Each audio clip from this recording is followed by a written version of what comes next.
guys, magtanggal tayo ng tinik nitong isda na to.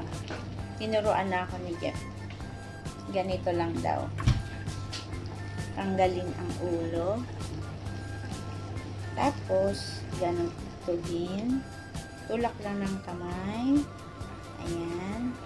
Tulak, tulak, tulak, tulak. Ayan, ayan. Ayan. Tanggal na ang tinik. Tapos ito, tulak. Ayun na. Tanggal na ang tinik. So, eto na guys. Natapos ko na. Konti lang naman to, kalahating kilo lang to. Kasi kung 1 kilo to, naku, mamaya pa ako matatapos.